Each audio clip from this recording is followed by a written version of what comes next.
Here with Oren Waters. It is the Grammy Legacy Concert. How are you tonight? Yes, I'm blessed and highly favored. Well, thanks so much. Who are your heroes growing up? Who got you really excited about doing this? Oh my God, I would have to say my mother first, but other than that, there's so many fantastic artists. The Isley Brothers, quite naturally, Crosby, Stills, and Nash. So we grew up in a very diversified household where... Big record collection. Yeah, exactly. And actually my family and I have sang on more gold and platinum albums than anybody in the history of the recording industry, with Michael and just a ton of people from Guns N' Roses to Adele and everything. God just really blessed us to do a lot of movies and commercials and stuff like that. It's in the blood. Everybody just really loves singing in the church. Yes, in the church. Even before church, we would sing, and so it's just been a blessing. My mother, who raised us, our father went away to war, and he's real MIA, where he just never came back from the war. They never found his body.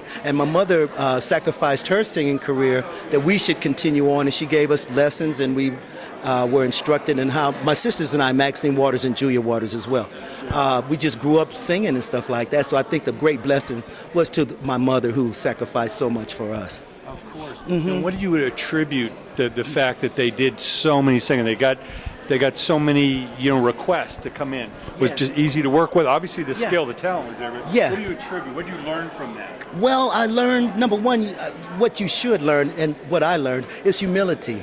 Because it's just, you didn't create yourself. God blessed you to have other talents that you have. And so that's one thing, even in life. I would always aspire to remain humble, and my family too, and that's the way my mother raised us.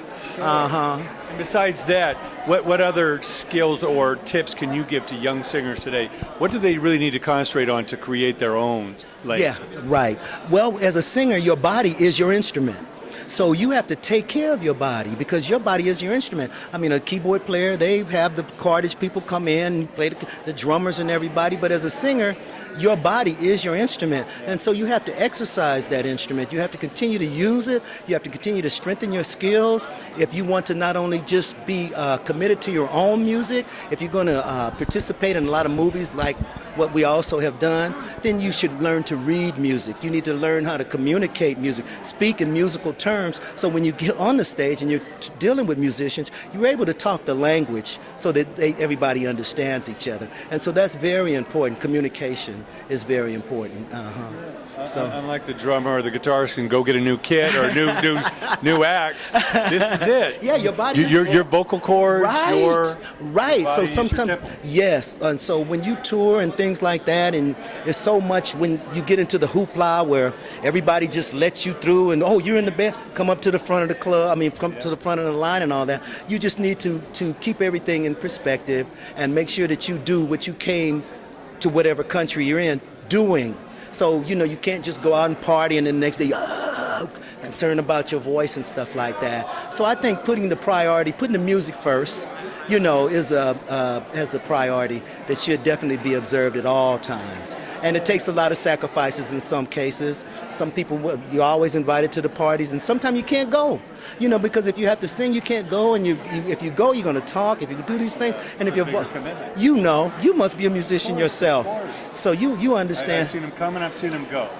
Exactly. Your family's still here. Yeah, we're still here through the grace of God. Yes, Why indeed. is it so important to have music in the schools? Because it seems like it's the first thing they cut out. Yes. Why is that so important? It's so important because I think what it does, it gives the students something to focus on besides just themselves. It teaches them harmony. It teaches them things like that and how to get along with other people. Dedication.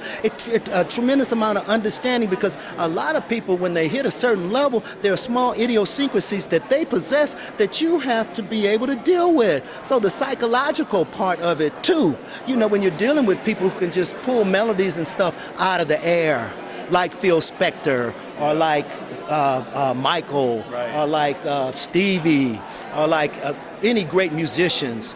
They're Lamont Dozier, a great songwriter and stuff like that, and Smokey Robinson.